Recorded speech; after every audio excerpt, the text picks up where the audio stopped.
I cheated on a wonderful man and guilt is eating me alive. How do I tell my husband about my two-night stand? When I was abroad on a business trip in November, I, 31 female, had a two-night stand.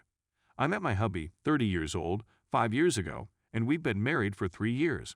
My spouse is Indian, and I'm white. We met at university while we were both students. He had been extremely busy with a project he had been working on for the previous few months last year. As a result, I wasn't receiving the attention I was accustomed to from him, and the sex was uncommon. I was on a business trip for a week in November, and one of my colleagues from a branch in another city was continually hitting on me. So on the final 2 nights of the vacation, I succumbed. To be clear, I am not attracted to this man in the least. It was only that he caught me at a vulnerable point. On the way back, I understood what I had done and chose not to tell anybody. I reasoned that there was no harm, no foul. I was fine with it.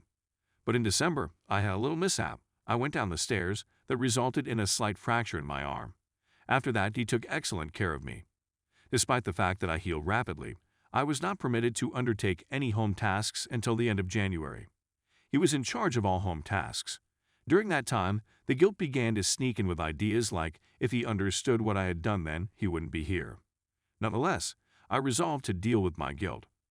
Then, towards the end of January, he was promoted for his contributions to the project. We held a modest celebration with some of our friends at a restaurant. Our pals were curious as to how we met. He was giving me a whole narrative about how I asked him to buy him a drink on a dare, how he doesn't drink and was just hanging out with his pals at the pub. So, when he told the narrative, I observed the sparkle in his eyes, the way he looked at me, and the pride he feels in me. I felt like I was about to burst from the weight of my guilt. He's now talking about having children and forming a family. As much as I'd want to, I've opted not to tell him anything that occurred before to having children. I am terrified that he will abandon me. The likelihood of a divorce is high. He is a guy of great morals and principles. I'll inform him after this Valentine's Day weekend. He once informed me that he wanted to try new things. So, this Valentine's Day weekend, I'm going to fulfill his wish. I'm going all-out Christian Grey on him. I planned every disgusting thing I'm going to say to him. The next 3 days will be all about him. I hope that once I tell him the truth, he remembers this and believes me when I tell him how much I love him and that he is the most important person in the world to me. Hope he gives me another opportunity so that I can show him how much he means to me every day for the rest of our lives. I simply don't know what to say to him to boost his chances of remaining. Please assist me. Update. I'm still unable to inform him. This is an update to my previous article. I'm sorry, but I couldn't find the time to write an update. He's now dozing off in our bed. Our Valentine's Day weekend was fantastic. As I said in my last essay, I intended to surprise him with a fresh experience. He appreciated the surprise and had a good time with it. The only thing is that I expected the sex to be hard, but it inadvertently changed into sensuous sex. I went from saying, "You've been a very nasty kid," to saying, "I love you so much." I was on top of the world at the time, and he was staring at me lovingly, and when our eyes connected, it was as if we exchanged 1,000 words without saying a single word. He was shackled to our bed, and I had my hands all over him. I think I love him more right now than I did on our wedding day. When I finally chose to tell him, my fear of losing him outweighed the urge to be truthful. It's as though my brain and mind are at odds with one another. Since last month, I've been visiting a therapist. I haven't informed him I'm seeing a therapist because I don't want him to know about my mental difficulties. He believes I'm upset or depressed about something right now, and he's doing all he can to make me laugh. He played a joke on me last month, and he made me laugh only a few days ago by tickling me till my stomach ached. My therapist advised that we invite him to a session so that I can be honest with him in front of a professional, but I'm still not convinced. I examined why I had been disloyal to him. It was as though I was mentally unconscious at the moment. Because he was so busy, he couldn't give me the attention I believed I deserved. I had heard of couples losing their desire for one another and assumed that this was the beginning of my period. As a result, I acted out by cheating on him. It didn't matter that I didn't find him handsome. What mattered was that he was giving me the attention I desired. Some people told me that telling him the truth would only harm him. But he is unique in that regard. He is not easily injured, and he is always honest, no matter how severe. He is a self-assured individual who is aware of his behaviors and feelings. When we first began dating, he was open about the fact that he is not only a virgin, but has never kissed a female.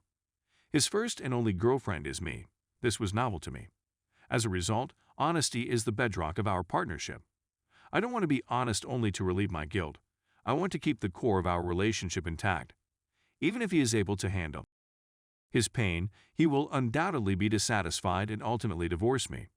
I don't want him to leave me, but I also want to keep the basis of our relationship intact. This is what I'm concerned about. I don't want to lose the finest thing that has ever happened to me because of a bad mistake I made.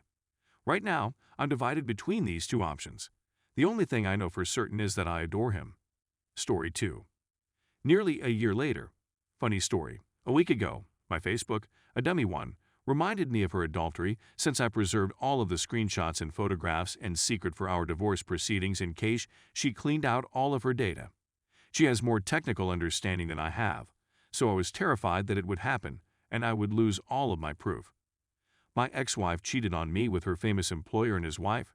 For those of you who weren't there, she lied to him, telling them that we, too, were in an open marriage. Well, I can honestly say that 2021 was the worst year of my life. Her infidelity has harmed my mental health. I suffer from terrible anxiety and have been diagnosed with depression. At one time, I considered suicide. This is when I quit using social media and was MIA for a bit, but that's another tale. Let's just say I went utterly insane. We divorced, and I'm now a free woman in her late 30s who is still looking for myself. The good news is that I was able to maintain our home because my ex-wife and her family insisted on it for the sake of our son's comfort.